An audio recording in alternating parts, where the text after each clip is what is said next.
Bonsoir les voisins, les voisines. Je suis en train de manger le concombre. Le concombre. Je vais bien, comme vous venez de constater, je suis en train de me déplacer. C'était pour vous remercier parce que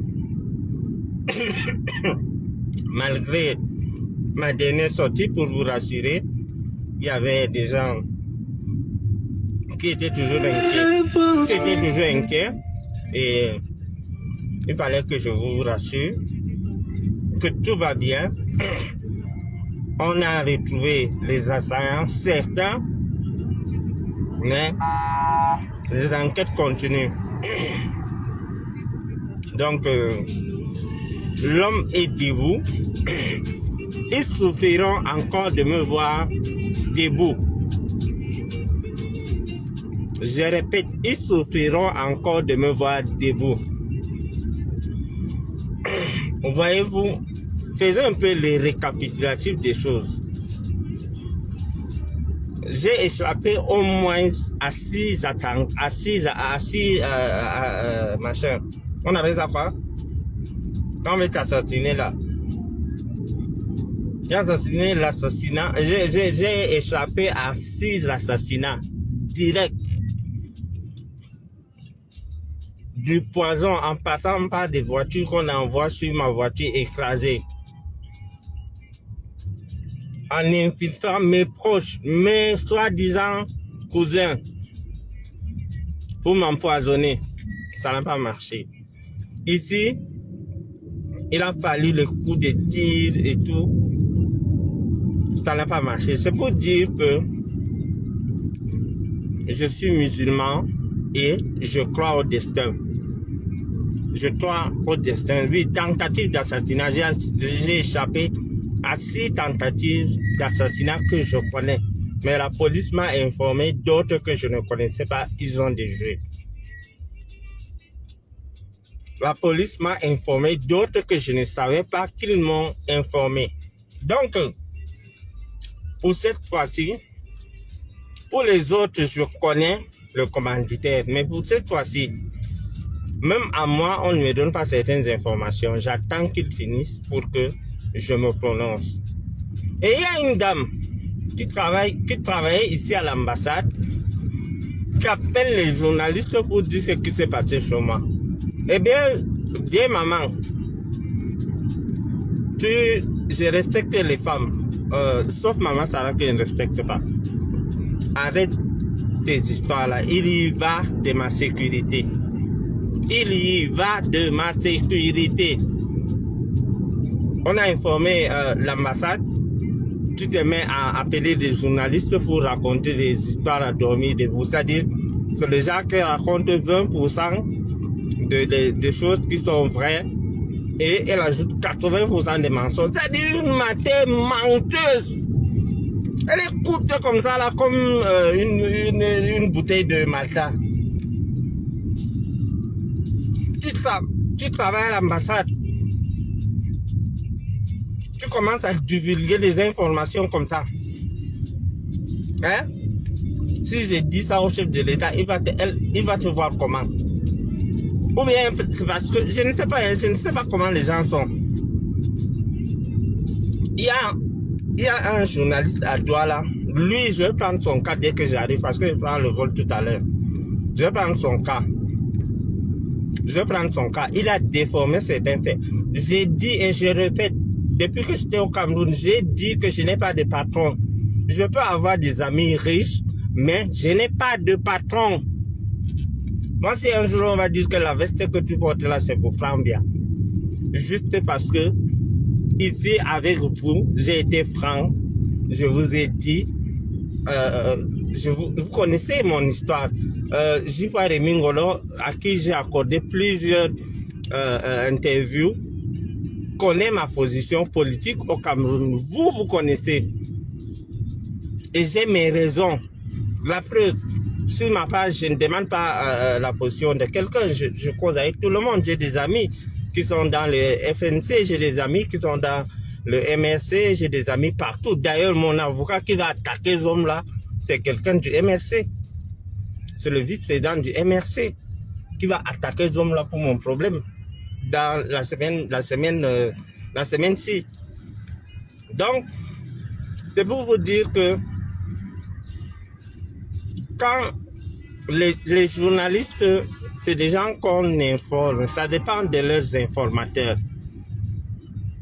Qu'est-ce qu'il y a à me lier avec des choses que je ne connais pas? Et je sais que certaines personnes proches de moi donnent des descriptions jusqu'à de ma résidence. C'est-à-dire, ils disent qu'il y a tel nombre de chambres chez Bachir et tout. J'ai balayé presque tout le monde. 90% de mon staff, je les ai balayés. Et ici au Nigeria, avoir un garde du corps, ce n'est pas un miracle. Ce n'est pas un miracle. Si tu remplis les conditions tu te sens en danger. Et je vais vous raconter quelque chose. Quand je suis arrivé à la gendarmerie, non pas la gendarmerie, c'est les militaires là. Alors il y a une personne qui ne connaissait pas mon problème. Il m'a demandé que mais pourquoi les gens te suivent, pourquoi tu as... J'ai un truc là, dans la gorge, on m'a demandé de marcher, le mitacol et j'ai eu ça ici. Donc,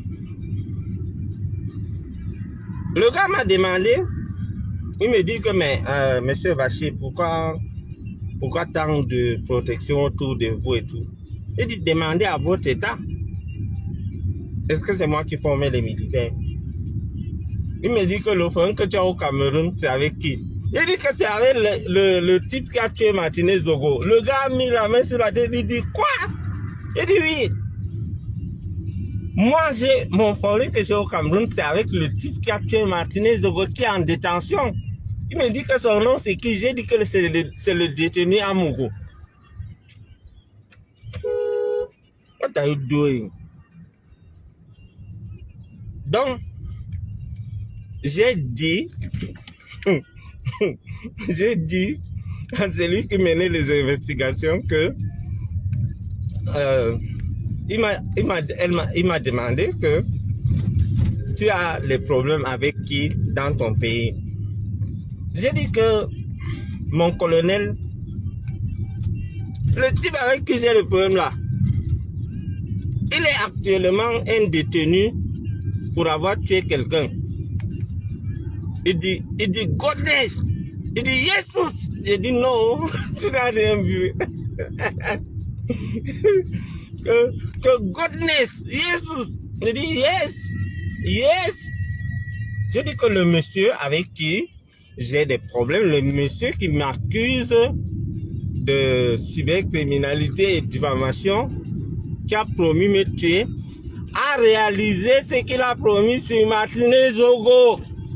J'ai pris mon téléphone, j'ai tapé. Quand les gars là ont vu Amogo Belinga en prison, j'ai dit bon c'est lui. J'ai dit c'est lui là ici. Donc, ils ont compris que... Ils ont dit que non. Mais ça c'est un monsieur dangereux. It's very dangerous. J'ai dit yes. Yes, this is the Batman. This is the killer man.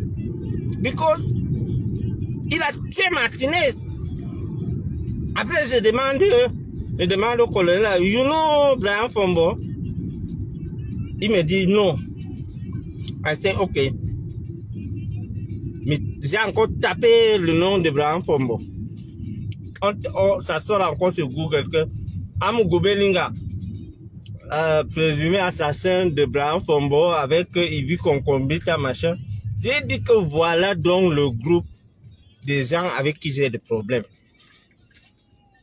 J'ai dit que c'est que vous avez vu là, c'est que vous, c'est-à-dire, ils ont vu les images de Martinez là. J'ai dit que c'est moi que le monsieur là voulait transformer comme ça.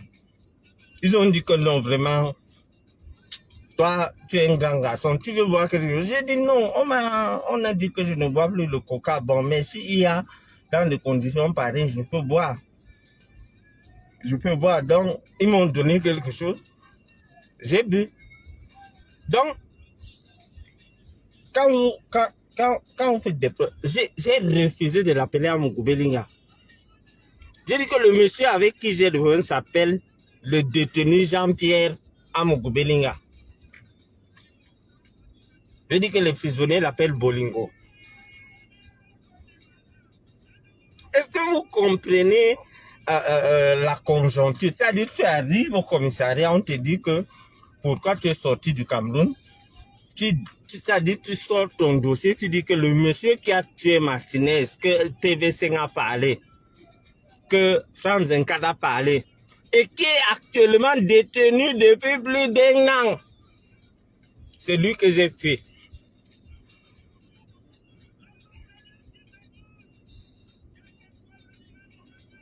Vous comprenez un peu?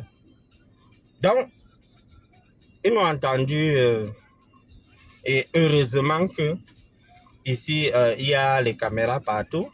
Dès le lendemain, on a retrouvé la voiture.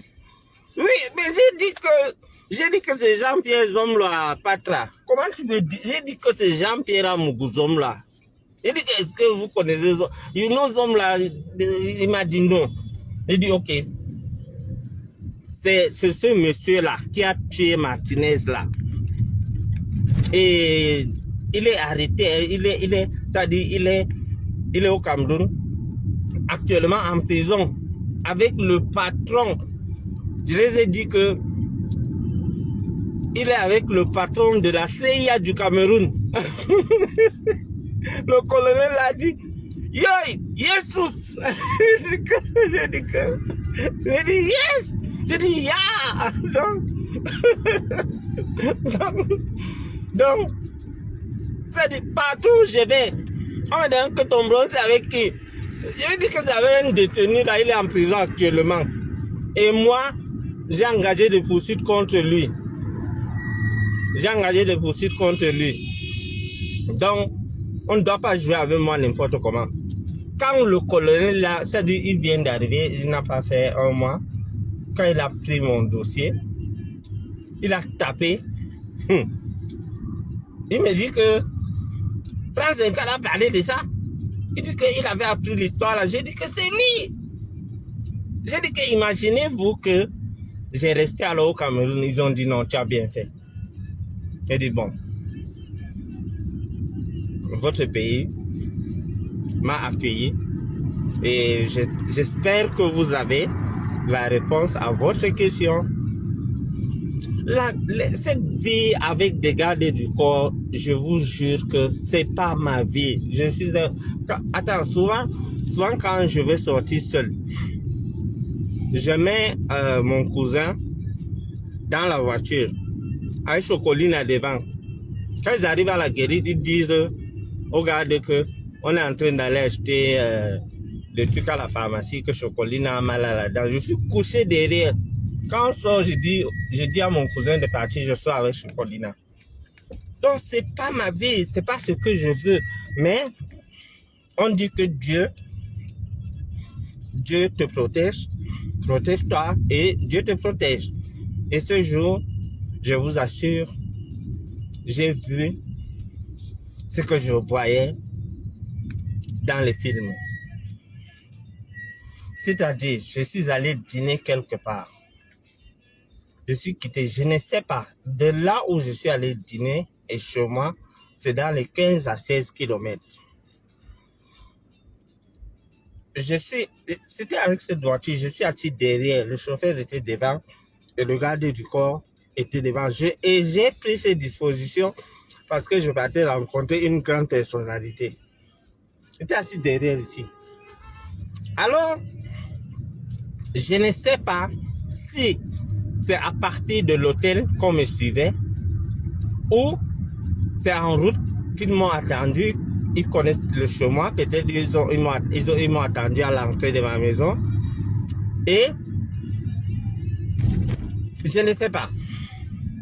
J'arrive, vous savez que quand tu arrives à la maison, nous les hommes responsables là, tu vas d'abord tous tes coups de fil dans la voiture avant de descendre pour qu'il y ait la paix à la maison. Alors je passais un coup de fil. Le gars du corps qui était devant est parti pour voir celui qui est à la guérite. J'entends comment il me dit, couche-toi, couche-toi. Je dis, aïe. J'entends, po. Je vous jure que nous, les Camerounais, nous ne sommes pas habitués au bruit des armes. Quand tu entends po et que... Attendez, je vais finir avec vous parce que je vais prendre mon vote tout de suite. Donc, nous, les Camerounais, nous ne sommes pas habitués au coup de feu. Un Camerounais, un bon Camerounais, entend un coup de feu, il va paniquer.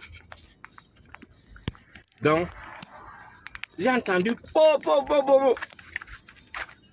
Vous m'excusez, je suis en train de manger le machin.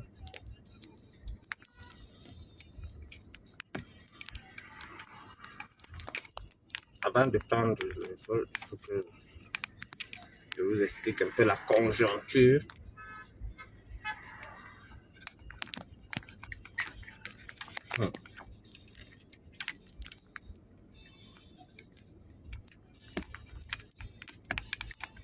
Donc, avant, donc, quand le gars me dit, ok, what happened?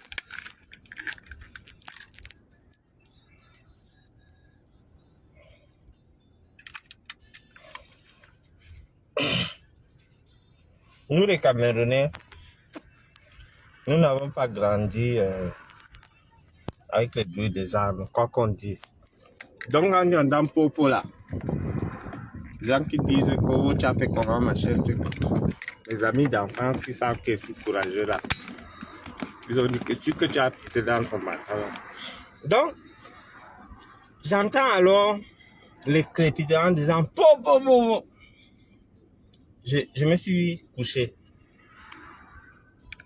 Alors, dès que je me couche, je vois, donc j'entends comment ça s'éloignait. Donc mes gars du corps qui étaient dans la Mercedes 4x4 derrière ont commencé aussi à tirer.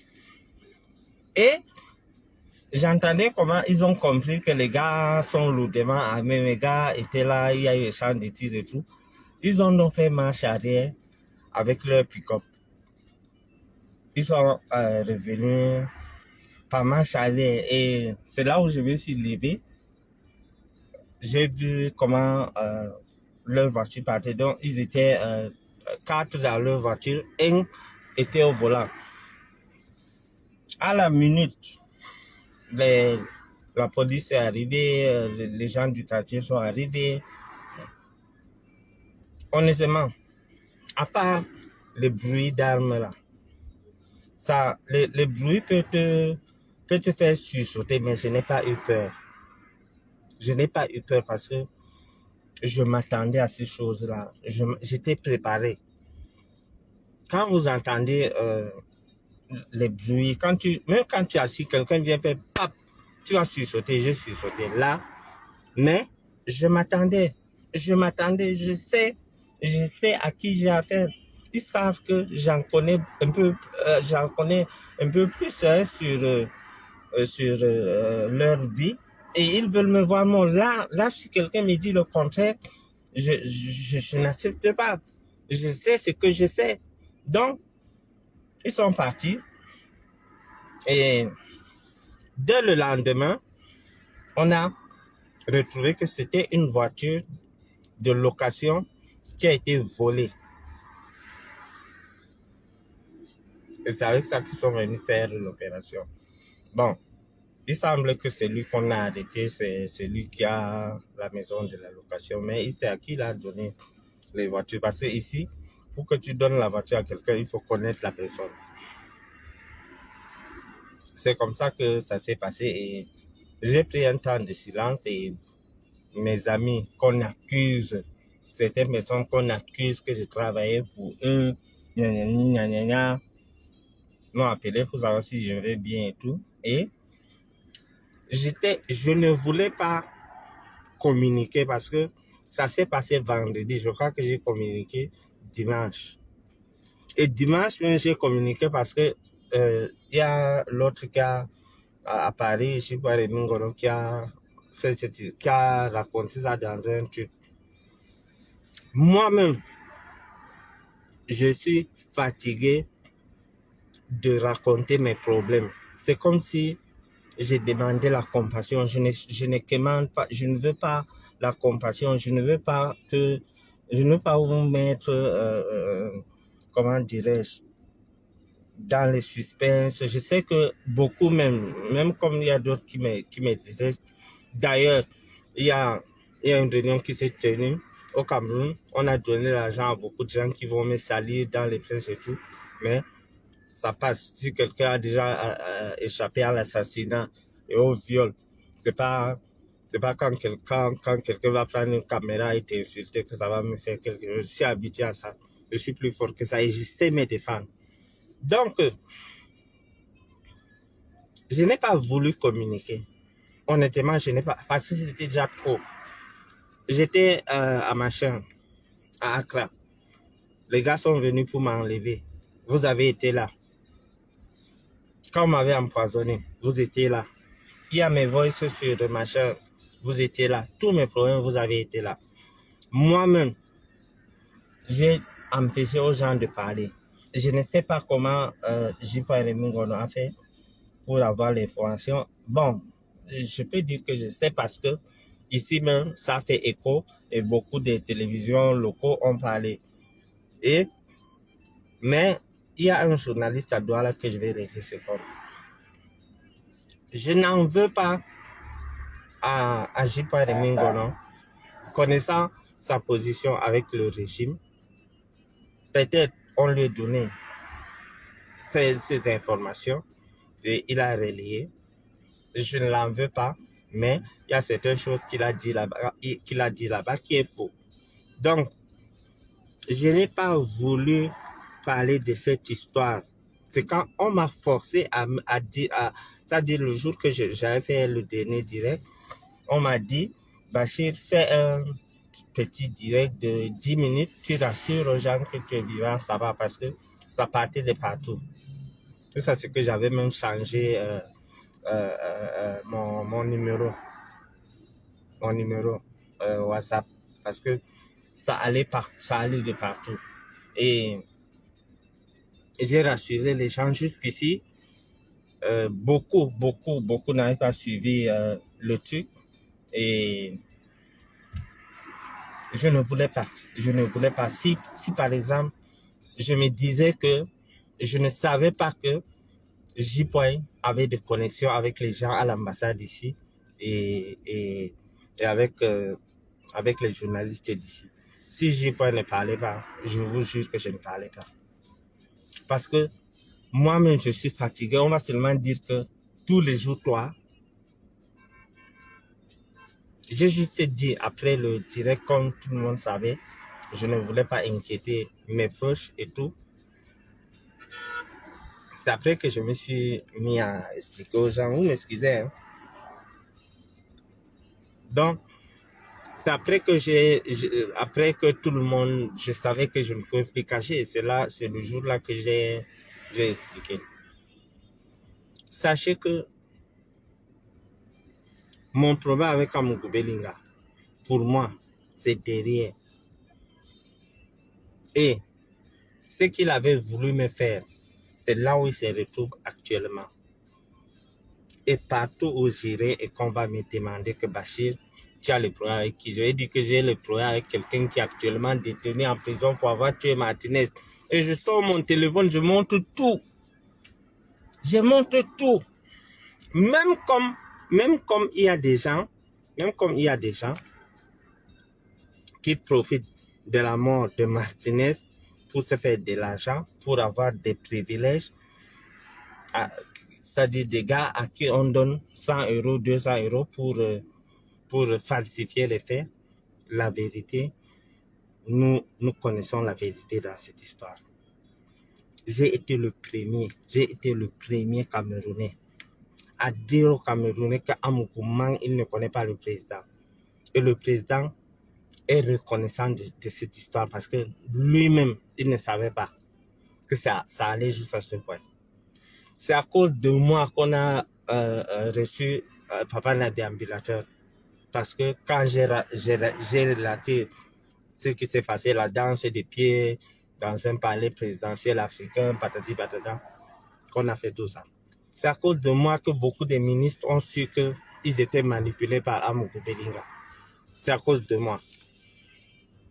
Et ça, c'est pas rien. À l'époque, quand je disais qu'Amougou ne connaissait pas Paul Biya, Amougou était au sommet. C'est-à-dire, il grondait tout le monde. Vous avez vu comment il grondait, comment on dit, il grondait l'ambassadeur, il grondait qui. Et j'ai pris mon courage, j'ai dit la vérité. C'est depuis ce temps qu'Amougou a commencé à dégringoler. Voilà, Télé Sud, que je vous avais prévenu que c'est une enveloppe vide qu'on a vendue à 15 millions. Et actuellement, le fisc français est en train de vouloir saisir ses biens.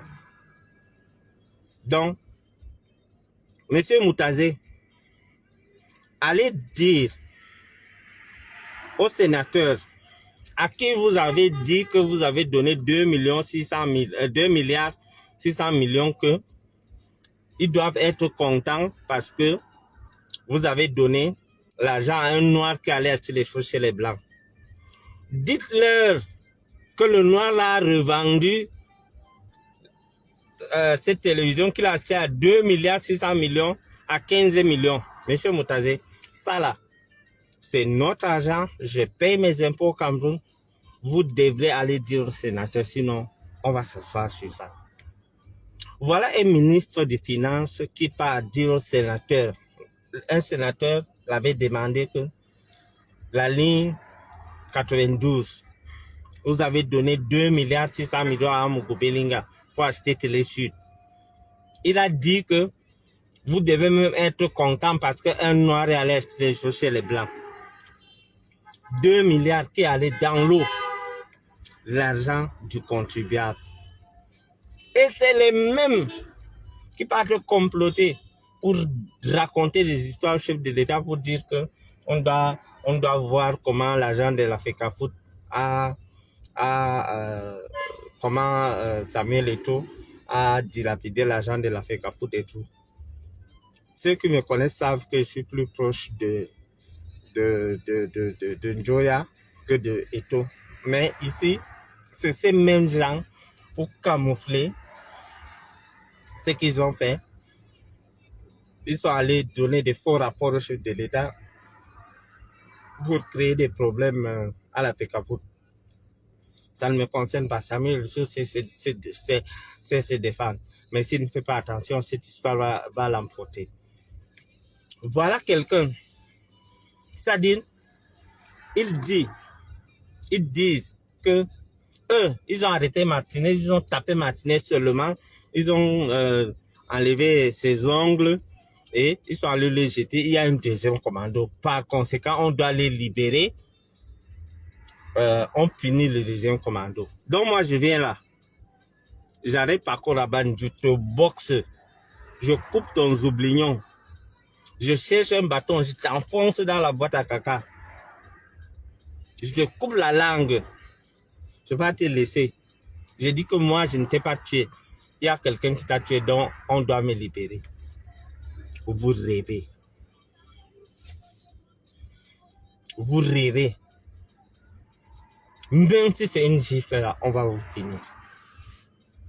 Bande de croque-morts. Et ceux qui profitent, ceux qui ont profité de l'assassinat de Martinez pour se faire la place au soleil, on va les attaquer. Je vous avais dit ici que tous les gens qu'on avait arrêtés avec Amougou Bellinga, on devait les arrêter. D'autres sont venus même me dire, des gens que je respectais, qui sont venus me dire non, on ne va plus les arrêter. Apikoro a pris son sac avec ses brindilles pour aller en Côte d'Ivoire. On a dit, monsieur, vous ne bougez plus. Et c'est moi qui avais dit que moi, je suis poursuivi pour soi-disant diffamation. Le sceau, Maman Sarah, le juge Bidas, tous ces gens sont derrière moi. Mais Apikoro qu'on accuse de meurtre, on le laisse voyager. J'ai parlé, ils m'ont écouté, il n'a pas voyagé. Après, il est où?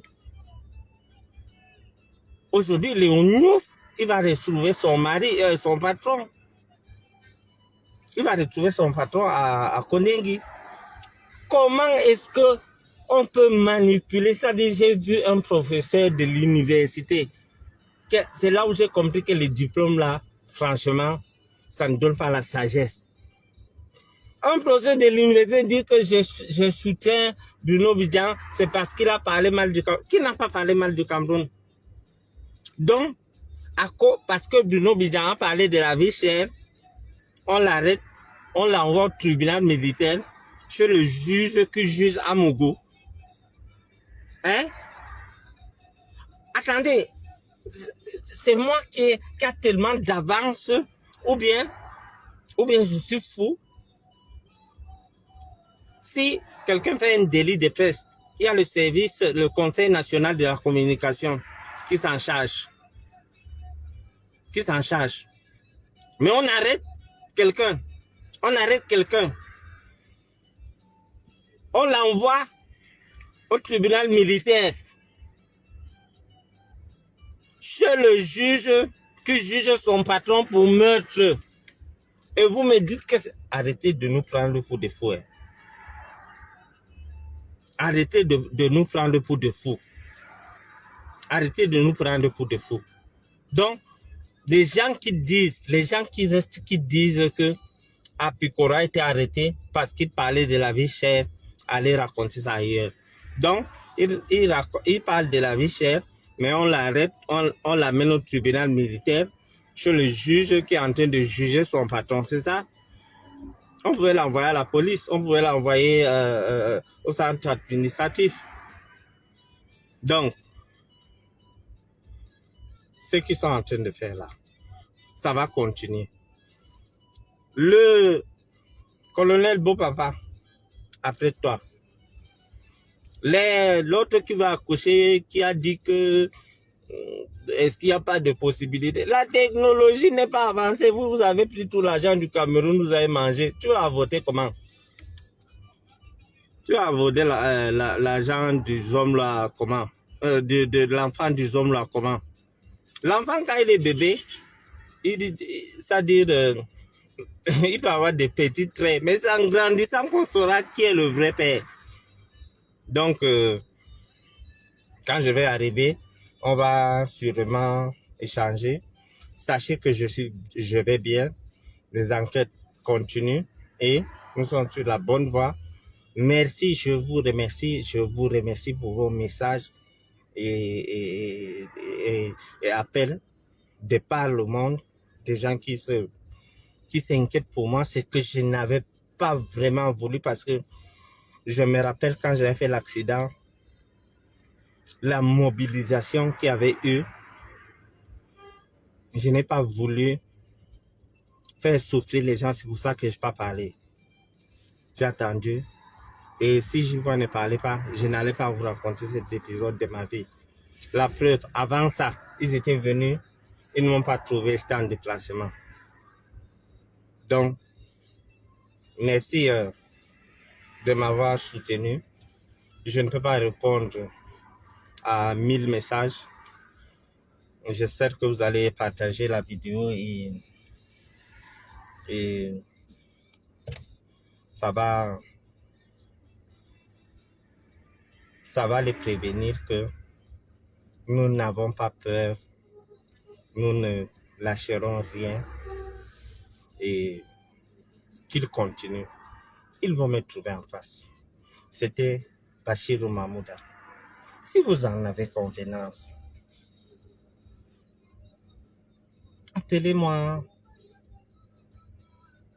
Appelez-moi comment? Écrivez là. Appelez-moi comment? Écrivez. Appelez-moi comment?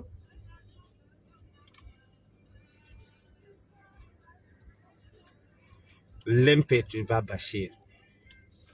Ils m'ont perturbé avec les bruits. J'ai sursauté. Je me suis couché.